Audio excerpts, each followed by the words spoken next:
A série de mensagens é a Cruz de Cristo. Hoje é a terceira parte. Pretendemos encerrá-la no domingo que vem. Domingo que vem é chamado Dia do Senhor também. O domingo que vem tem esse dia, esse nome também. Ele está mais para um apelido do que para um nome, né? É o dia da ressurreição. O dia em que os discípulos foram ao túmulo e o acharam vazio, né? Então é um dia bastante significativo e tem muito a ver com o tema dessa série de mensagens. Hoje, tradicionalmente, conhecido como o Domingo de... Exatamente, o Domingo de Ramos. Ainda há pouco os irmãos católicos passaram ali com uma procissão. Durante o dia foi muito comum vocês virem na rua, apesar da chuva fina que caiu durante quase o dia todo, as pessoas andando na rua com um ramozinho na mão, né? Um ramozinho de palmeira ou um outro ramo qualquer. E indo à missa com aquele raminho na mão.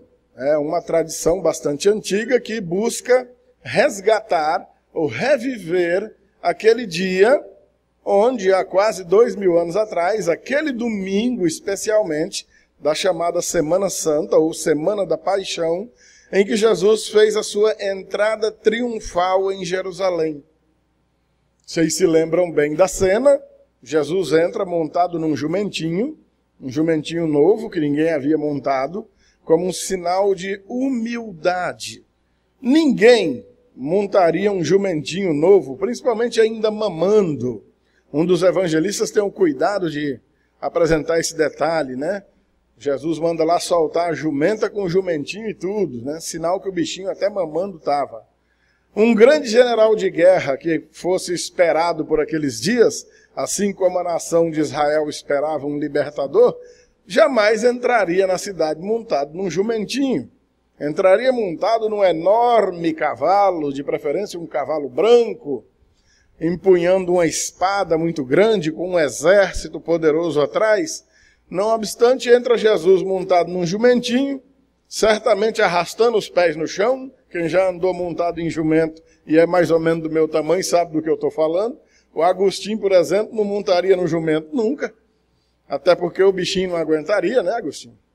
E é comum. E a cena retratada mostra que as pessoas, então, sabendo que Jesus estava chegando a Jerusalém, correm adiante dele com ramos de palmeiras nas mãos e até as próprias roupas e jogam no chão por onde o jumentinho vai passar e saúda Jesus com os famosos dizeres, bendito que vem em nome do Senhor, né? Hosana, bendito o rei, e assim consagram Jesus como rei de Israel.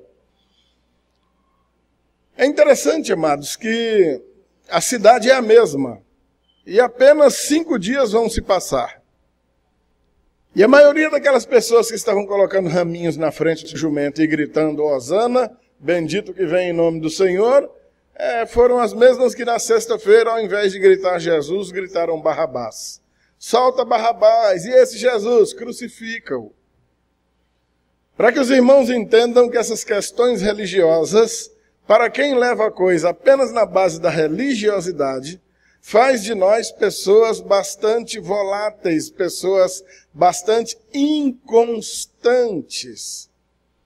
que querem ou defendem uma determinada posição hoje, mas passam a querer ou defender determinada posição amanhã. Por essas e outras, nós não exaltamos religião nenhuma, nem mesmo a nossa.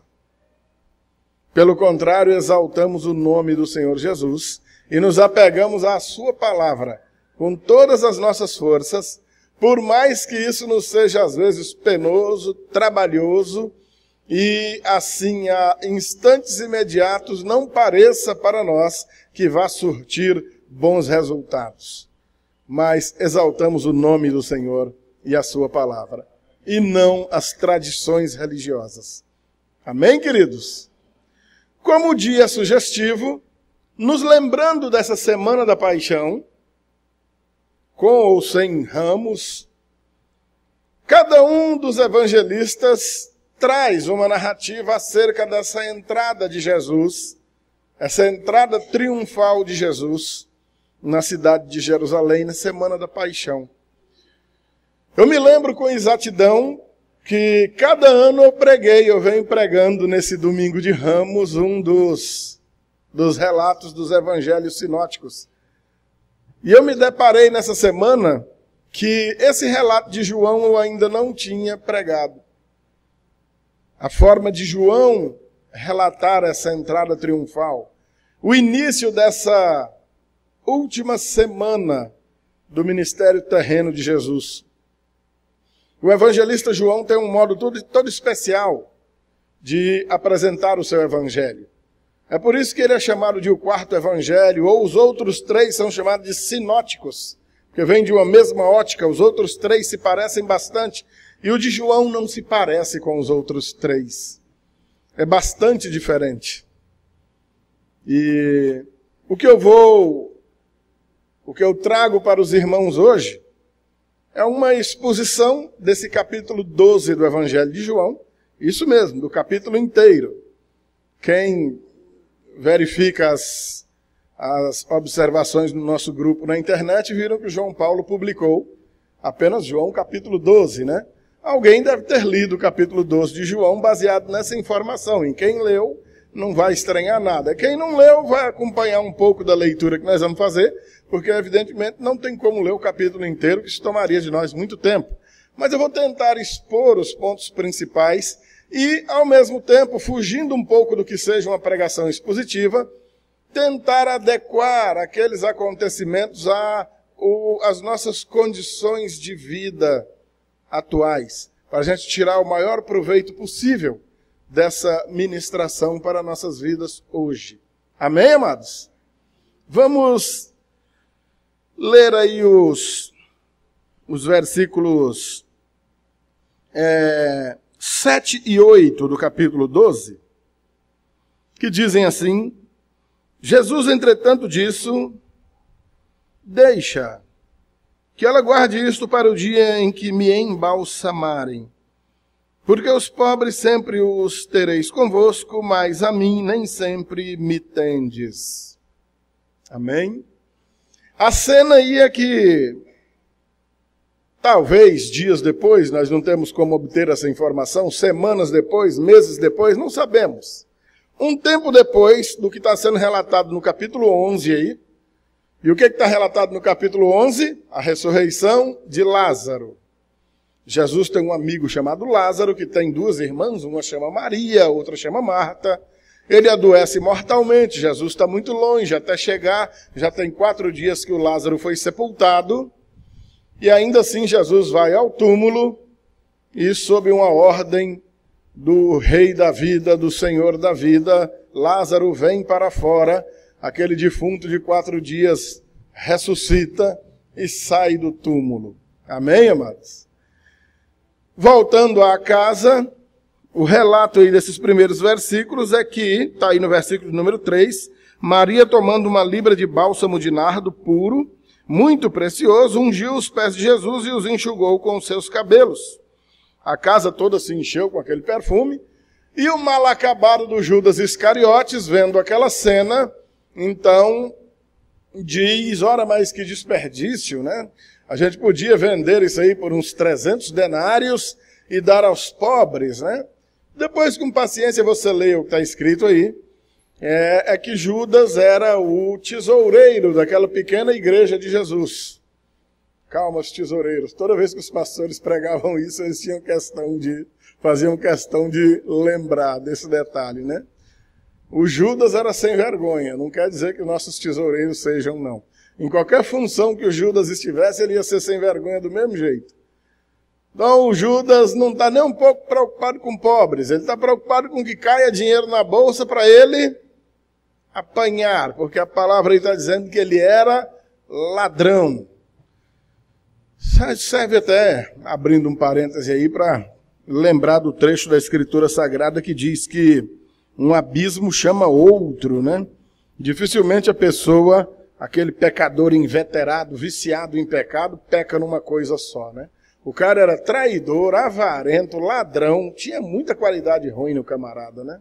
Mentiroso, tudo de ruim.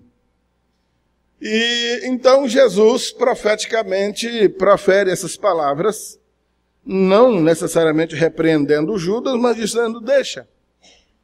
Essa mulher está apenas me preparando para o meu próprio enterro, vamos dizer assim. Jesus tem convicção, tem consciência plena do que veio fazer. Tem consciência plena da semana em que está vivendo. A morte se aproxima. Não dá para dizer, Jesus era muito corajoso, ele não teve medo. Olha, amados, eu me atrevo a dizer, ele teve sim. Ninguém que estaria prestes a passar por uma situação tão penosa, tão horrenda, passa por ela ou se aproxima dela sem grandes temores, e com Jesus não foi diferente. A parte mais exaltável nisso tudo é que ele não desistiu, ele foi adiante, ele cumpriu plenamente a sua missão. Em meu favor, em teu favor, em nosso favor. Amém, amados?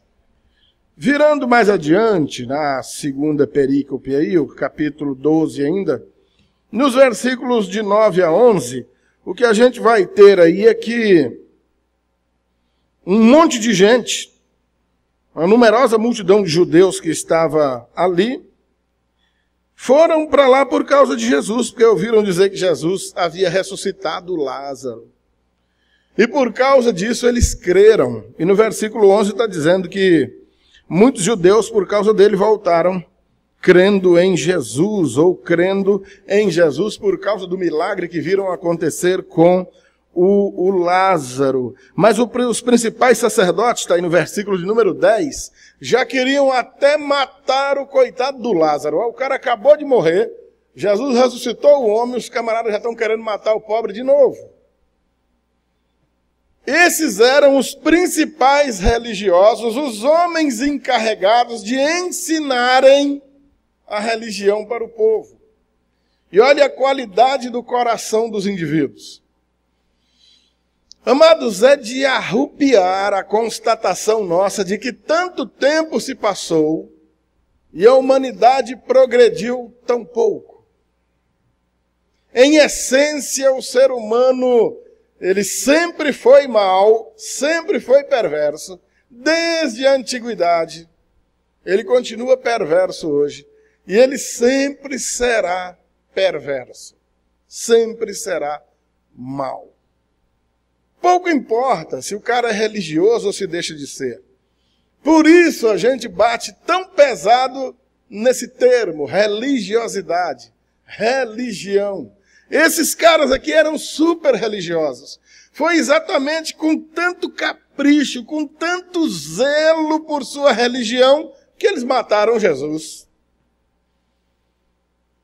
Para a nossa reflexão, qual a utilidade de religião? Se a gente começa a pregar e exaltar as religiões, as práticas religiosas, as culturas religiosas, as tradições religiosas, nem um pouquinho melhor do que esses camaradas aqui a gente vai ser. Mas deixemos esses cabras de lado. Versículo 12 em diante, traz aí precisamente a chamada famosa, a entrada triunfal de Jesus em Jerusalém. Amém, queridos? No dia seguinte, a numerosa multidão que viera à festa, é a festa da Páscoa. Aquilo durava uma semana. Nós estamos entrando na festa da Páscoa, no período da Páscoa, precisamente agora. Amém? No dia seguinte, a numerosa multidão que viera à festa, tendo ouvido que Jesus estava de caminho para Jerusalém, tomou ramos de palmeiras e saiu ao seu encontro, clamando, Hosana, bendito que vem em nome do Senhor e que é Rei de Israel. Olha a aclamação. E Jesus, tendo conseguido um jumentinho, montou-o. Segundo está escrito aí no versículo 15, a profecia do profeta, a profecia antiga do profeta Isaías, está lá no capítulo 40, e também do profeta Zacarias, no capítulo 9, eles profetizam acerca dessa entrada triunfal. E dessa maneira Jesus entra. Nem os discípulos compreenderam nada disso, está em os versículos de 16 em diante. E só vão se lembrar disso depois de Jesus, então, cumprir o seu ministério, ressuscitar, ser exaltado às alturas. Depois da exaltação, da glorificação do Senhor Jesus, eles se lembram. Olha, rapaz, não é de ver que a Escritura tinha falado disso. Eram homens zelosos, conhecedores da palavra de Deus, andando do lado do próprio Deus, do próprio dono da palavra, e de repente se esqueceram de alguma informação que a palavra de Deus havia lhes dado. Para vocês verem que acontece com a gente também. Se aconteceu com aqueles homens, por que não conosco? Profecia em cima de profecia se cumprindo com riqueza de detalhes, e os caras voando com a boca aberta. Ah, bem que a Escritura já havia dito que o Messias viria, que ele padeceria, que ele seria morto. Amados, existem mistérios na Escritura. O Evangelho do Senhor Jesus é seguido, é cercado de uma porção de mistérios. Mas, meus amados, prestem atenção no que eu vou dizer. Boa parte das instruções da vida cristã para nós não são misteriosas. Elas são latentes, elas são explícitas, elas são colocadas diante de nós com uma clareza tremenda. Ora, a gente ouve e não entende, ora, a gente entende, mas não aceita, ora, a gente ouve, mas não considera com a devida atenção, e muito depressa a gente se esquece. Somos de carne e osso, somos apenas homens e mulheres, não somos deuses. De qualquer maneira, queridos, a determinação é essa, para que essa palavra não se aparte de nós, que nós não percamos contato com ela. É preciso nos viciarmos nessa palavra, adquirir o hábito de ter contato com ela constante, muita leitura, muita meditação. São palavras de vida eterna. Amém, queridos? Olha o versículo de número 19. De sorte que os fariseus disseram entre si: vede que nada aproveitais. Eis aí o mundo vai após ele. Estão esses malvados, esses maldosos profetizando acerca do que aconteceria, quer eles matassem ou não matassem o Senhor. E nós vamos ver já já por que isso está acontecendo.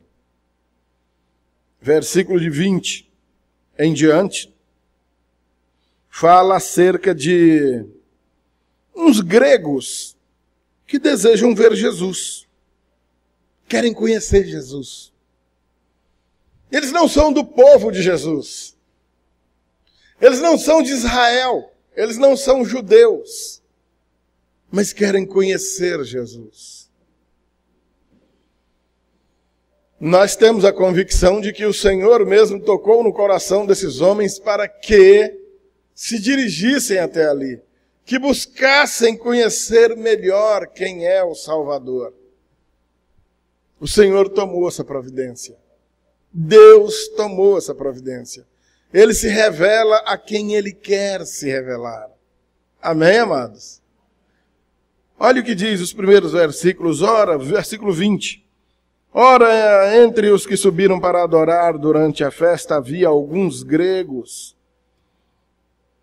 Esses, pois, se dirigiram a Filipe, que era de Betsaida da Galileia, e lhe rogaram: Senhor, queremos ver Jesus. E Filipe foi até André, e junto com André eles foram a Jesus. Verso 23.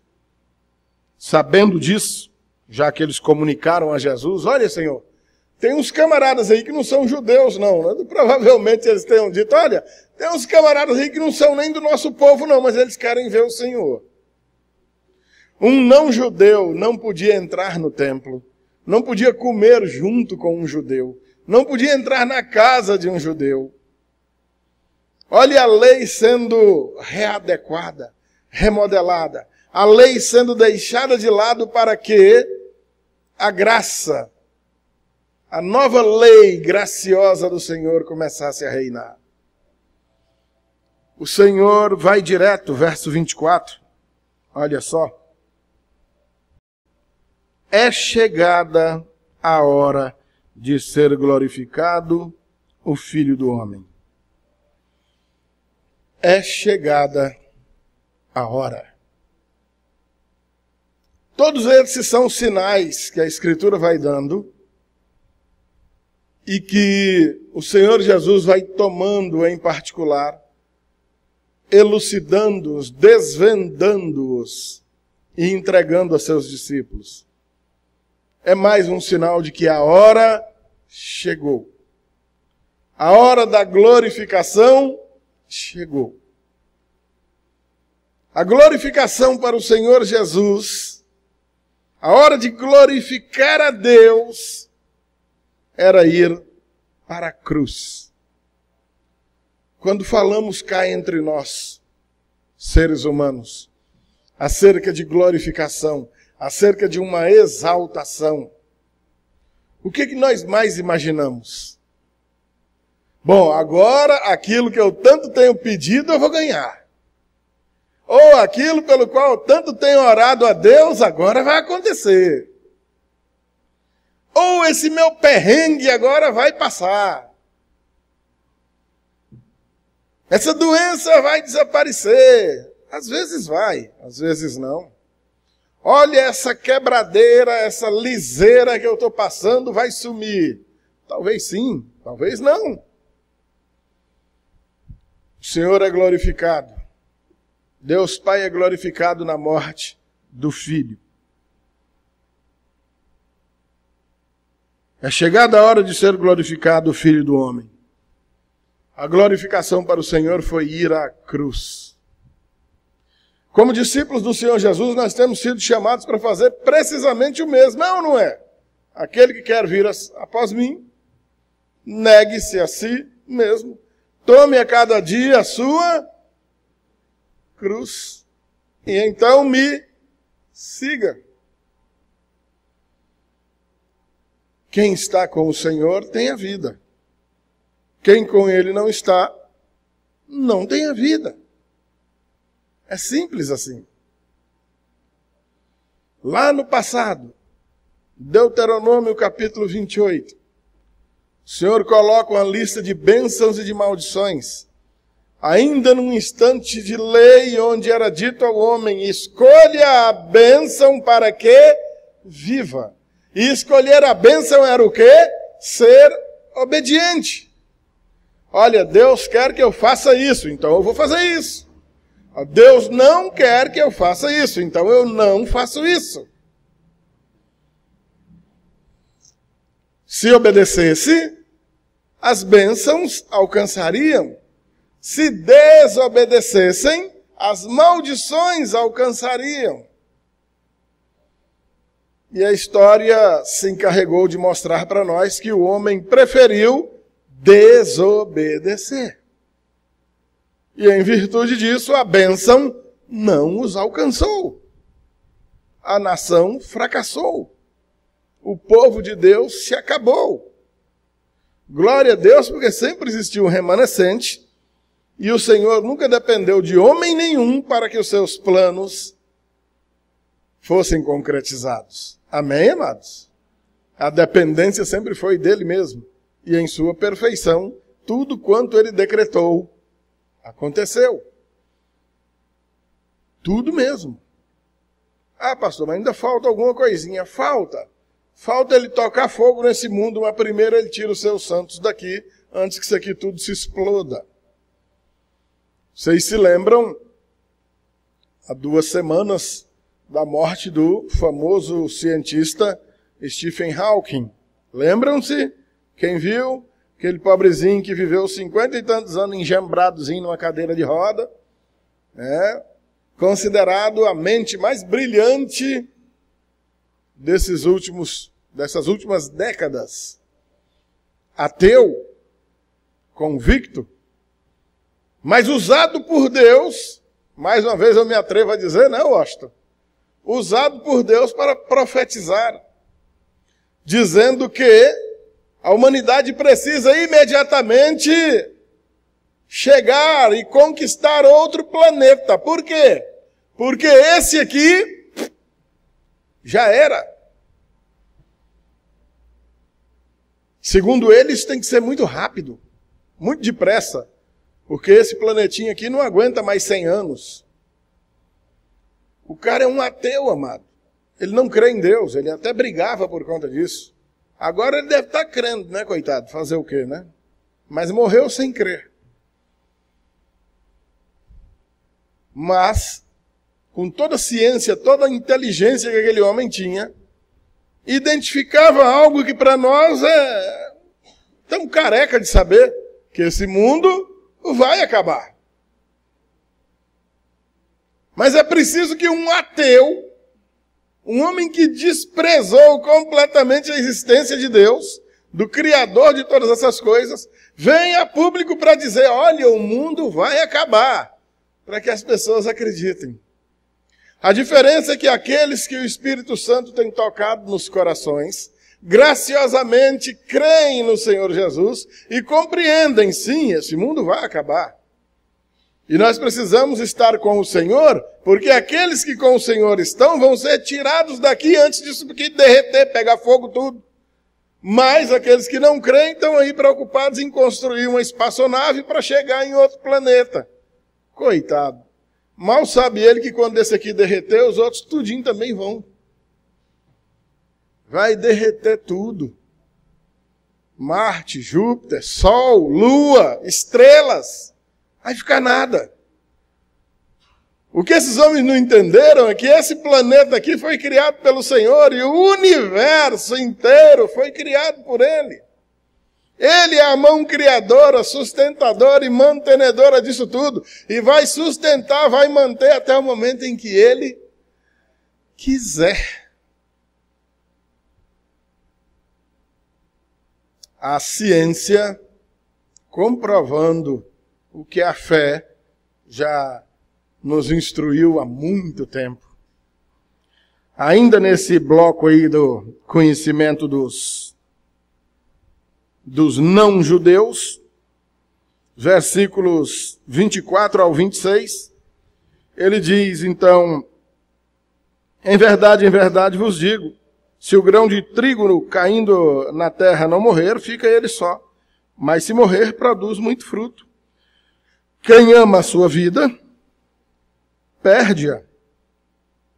Mas aquele que odeia a sua vida neste mundo, preservá-la-á para a vida eterna. Se alguém me serve, siga-me. E onde eu estiver, ali estará também o meu servo. E se alguém me servir, o Pai o honrará. Amém? Vejam, amados, que há uma inversão nesse reino de Deus que, existindo aqui na terra, apresenta tudo ao contrário do que a gente valoriza. No reino de Deus, os primeiros serão últimos, os últimos serão primeiros. Aquele que quer ser o maior, seja aquele que serve. Os humilhados serão exaltados, o que se exalta será humilhado. E assim, aquele que, fazendo a comparação do grão que cai na terra e para poder produzir ele precisa morrer, quem ama a vida, perde a vida. Calma aí, deixa eu explicar isso bem para os irmãos, porque o tempo passou, senão a gente acaba instruindo mal os irmãos. Não é para você se odiar. Essa aqui é a forma joanina de ele dizer que a vida transitória, passageira deste mundo não pode ser mais amada do que a vida eterna que o Senhor veio trazer. Amém, queridos? Não é para valorizar mais esses poucos e passageiros dias dessa terra do que os dias eternos com o Senhor. Por isso ele usa a expressão tão forte, né? No versículo 25, mas aquele que odeia a sua vida nesse mundo, preservá-la-á para a vida eterna. Não é preciso odiar a vida nesse mundo ao ponto de se matar. Não, não é isso não. É o famoso abrir mão da vida. Abrir mão de suas vontades, para que prioridade nas nossas vidas sejam a vontade do Senhor e não a nossa. Por isso nós somos chamados para entregar as nossas vidas. É tão bonito quando a gente ouve uma pessoa dando um testemunho: olha, irmão, eu entreguei a minha vida para Jesus. Oh, que maravilha, amém. Mas que essa entrega tenha acontecido mesmo na prática, e não apenas como uma poesia de boca, muito bonita, mas sem prática nenhuma. Entregar a vida para Jesus é confessar que, literalmente, eu não tenho mais vida. Paulo disse isso de um modo muito mais prático. Não vivo mais eu. Não vivo eu. Cristo vive em mim. E este viver que vivo na carne, vivo a serviço daquele que me amou e se entregou por mim. Amados, presta atenção. Nós já estávamos todos mortos em nossos delitos e pecados. Ele veio e nos deu vida. O mínimo que você pode fazer é retribuir a isso vivendo para Ele. Entenda, amado, você já estava morto. Você não tinha mais vida. Ele veio e te deu vida. Não há dinheiro que pague. Mesmo que você tivesse, o dinheiro do mundo inteiro não pagaria. Está entendendo, meu amado irmão? Está entendendo, amada irmã? Por isso, o mínimo que podemos fazer é dizer: Senhor, eu entendi que eu estava morto e o Senhor me fez viver. Então, esses poucos dias que me restam, eu não vivo mais para mim, vou vivê-los para Ti. Esse mundo não me atrai mais, eu não tenho mais amor e apego a esse mundo. O que me agrada agora nessa vida é fazer a vontade do Senhor. Amém, amados? Glória a Deus, vocês estão entendendo, isso é maravilhoso. O verso 27. Agora está angustiada a minha alma. E que direi eu? Pai, salva-me desta hora? Ora, precisamente com este propósito, vim para esta hora. Oh, amados, o cúmulo do ministério de Jesus, a cruz. Falei para vocês, olha as palavras do próprio Senhor Jesus. A minha alma está angustiada. Jesus sabia o que ia sofrer naquela mesma semana. Mas eu não vou orar dizendo: Pai, me livra dessa hora. Embora os outros evangelistas tenham colocado aquela oração lá no Getsêmani, onde, segundo o evangelista Lucas, ele transpirou sangue, o seu suor se tornou em gotas de sangue, tal a angústia em face do sofrimento que estava prestes a começar a experimentar. E ali ele orou: Pai, se possível, passa de mim esse cálice. Todavia não seja feito conforme eu quero, mas conforme tu queres. Amado irmão, amada irmã, o ministério de Jesus foi tão tremendo. Ele passou tudo que passou na carne, num corpo físico igualzinho esse meu e esse teu. Exatamente para que ninguém viesse com a desculpa esfarrapada hoje de dizer: não, mas ele era Deus, não, mas ele era um anjo, não, aquilo era só um teatro. Não, não era. Ele sofreu de verdade. Por mim e por você.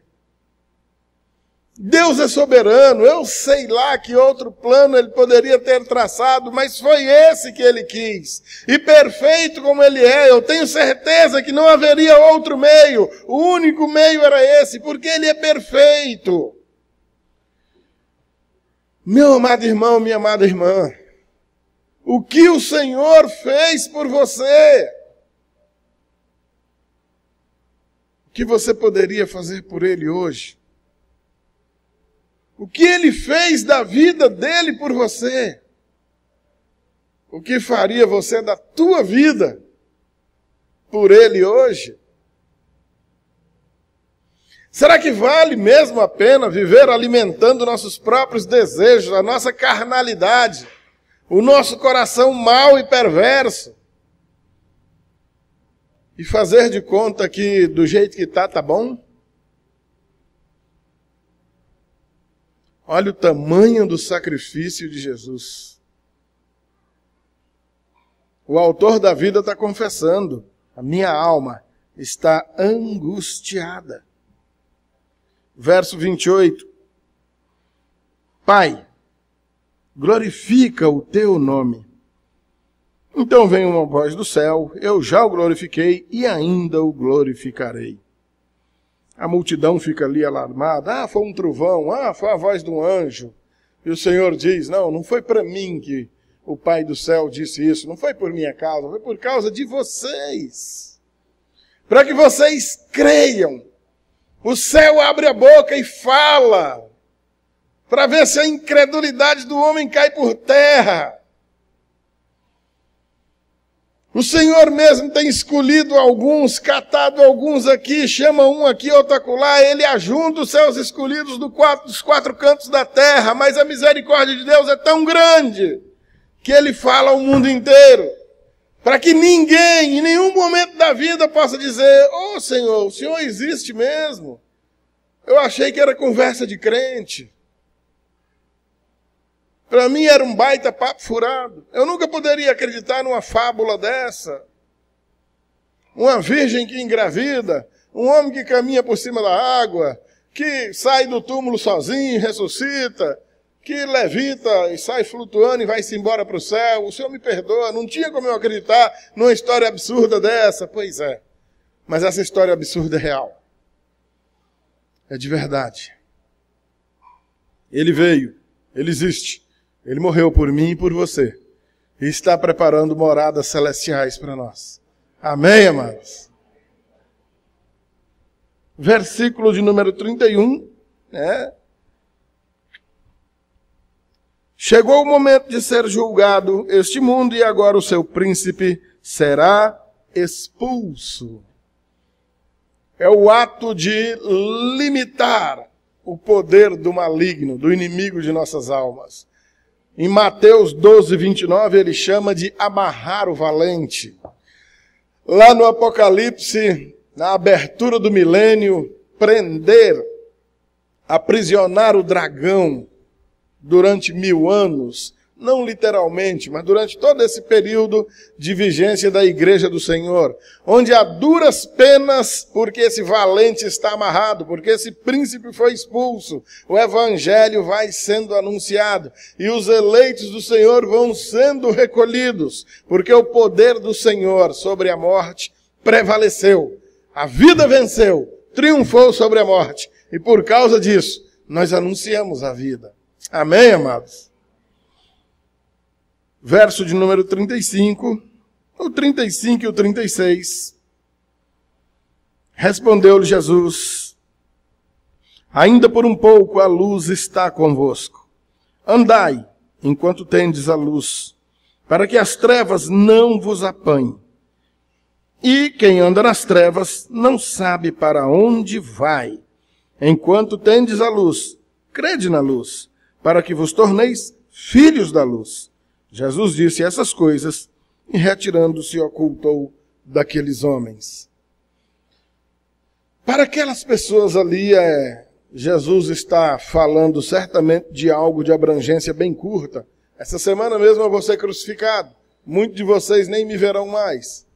Para nós aqui hoje, a luz do mundo ainda brilha. a luz do Senhor Jesus, a luz do Evangelho, a luz dos discípulos do Senhor, brilhando em meio a densas trevas aqui e acolá, num canto ou em outro, continuam trabalhando para que os homens saibam por onde andar, saibam onde estão pisando, para que fujam das trevas e andem na luz.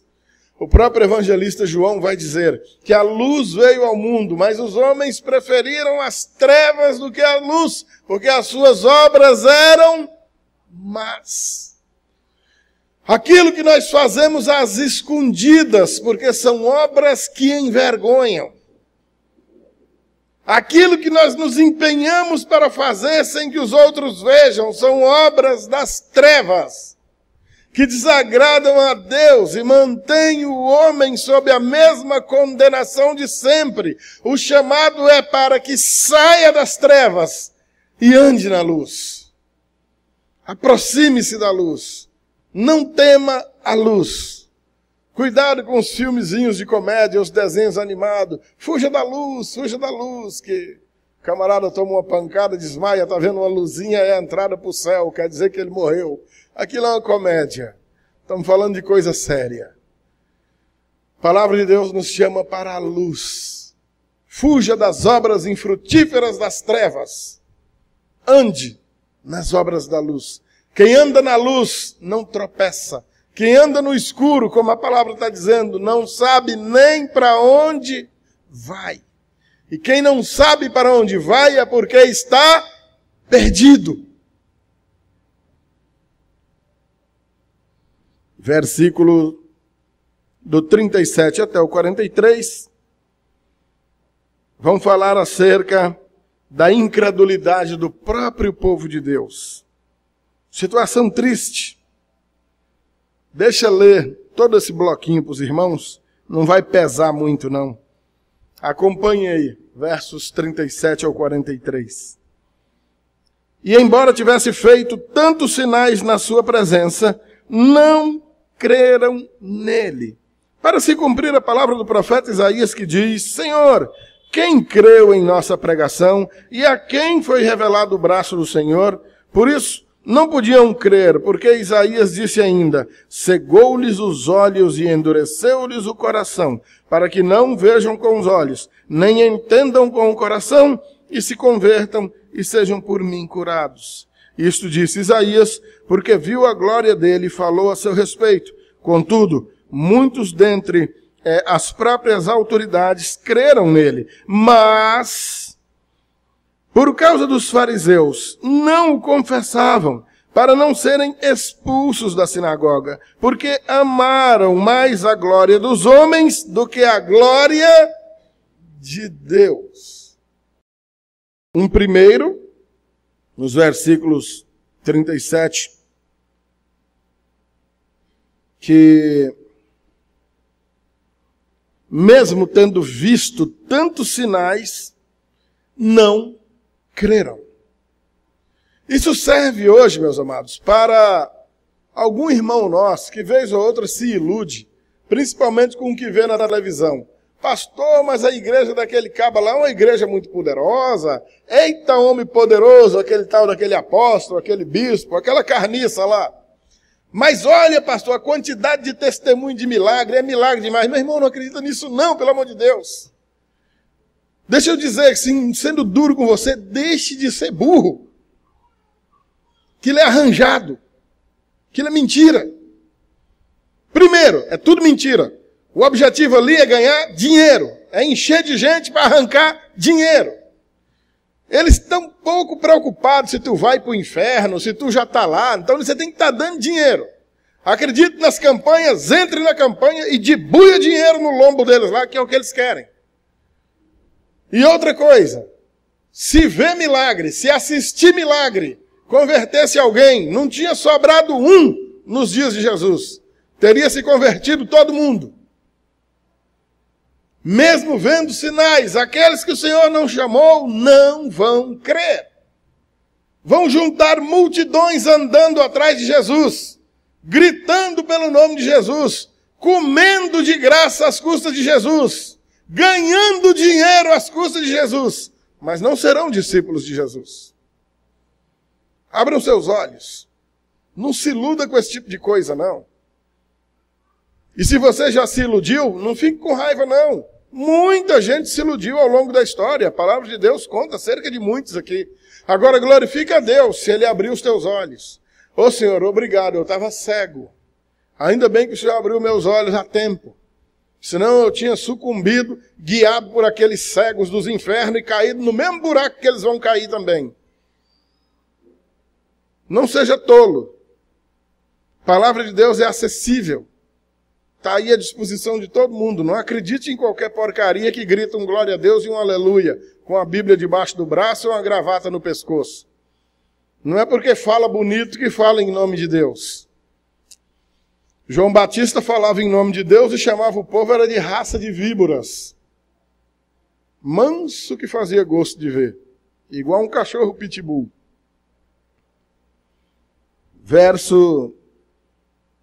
O verso 42 em diante conta acerca de uns outros. Olha, se você conhece alguém nessas condições, ouviram a palavra do Senhor, viram os sinais que o Senhor realizava, acreditaram no Senhor, mas não tiveram coragem de confessar o Senhor. Com medo de quê? Com medo de serem expulsos da sinagoga, porque tinham algum cargo, tinham algum status social, e não estavam dispostos a perdê-los.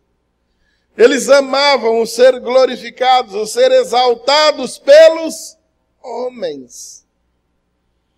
E preferiram, mesmo crendo no Senhor Jesus, não confessá-lo publicamente, porque tinham vergonha do que iriam pensar ou do que iriam fazer com eles. Abre teu olho. O Senhor Jesus também disse que aquele que se envergonhar de mim, eu também me envergonharei dele diante do Pai. Não tenha vergonha de Jesus. Não tenha vergonha de confessar Jesus. De maneira nenhuma. Nem vergonha e nem medo. Pelo contrário, seja corajoso. A conclusão disso tudo, o resumo desse ensino todo, está aí nos versículos de 44 até o 50. Vamos ler apenas alguns deles. E Jesus clamou dizendo, 44, quem crê em mim, crê não em mim, mas naquele que me enviou. E quem me vê a mim, vê aquele que me enviou. Ele e o Pai são um, Jesus é Deus. Amém, amados? Eu vim como luz para o mundo, a fim de que todo aquele que crê em mim não permaneça nas trevas. Se alguém ouvir as minhas palavras e não as guardar, eu não o julgo, porque eu não vim para julgar o mundo, e sim para salvá-lo. Quem me rejeita e não recebe as minhas palavras, tem quem o julgue, a própria palavra que tenho proferido. Essa o julgará no último dia.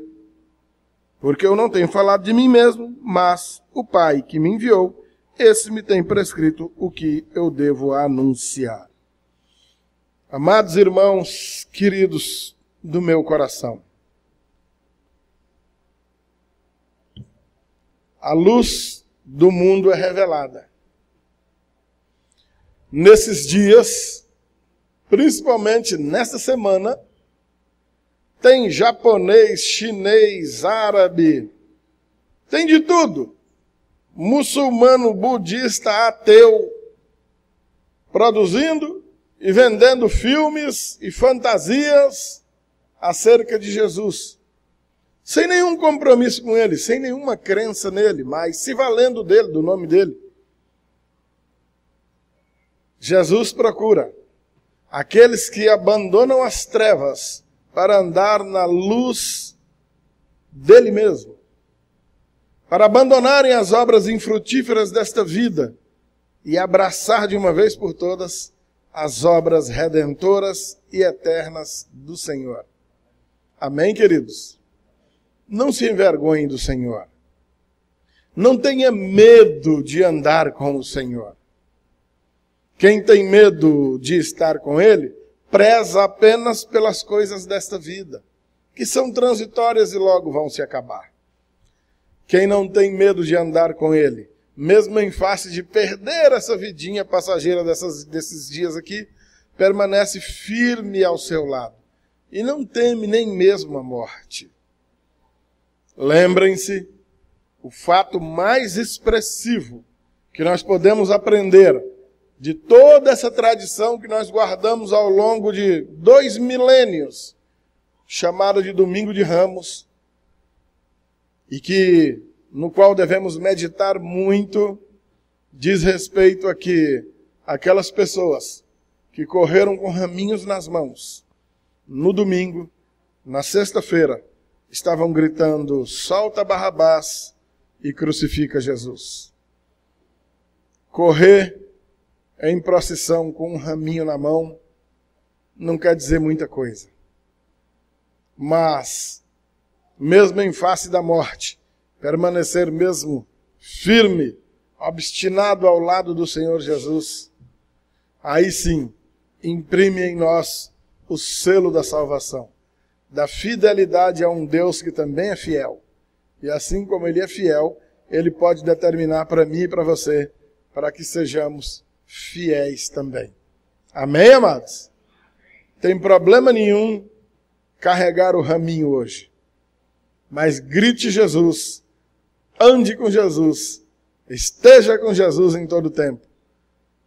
Ele foi para aquela cruz e nós vamos para a cruz junto com Ele. Glória a Deus, porque não há essa necessidade. O sacrifício dele foi pleno, foi completo, para que nós não precisássemos passar por tão terrível situação. Mas não o neguem por absolutamente nada.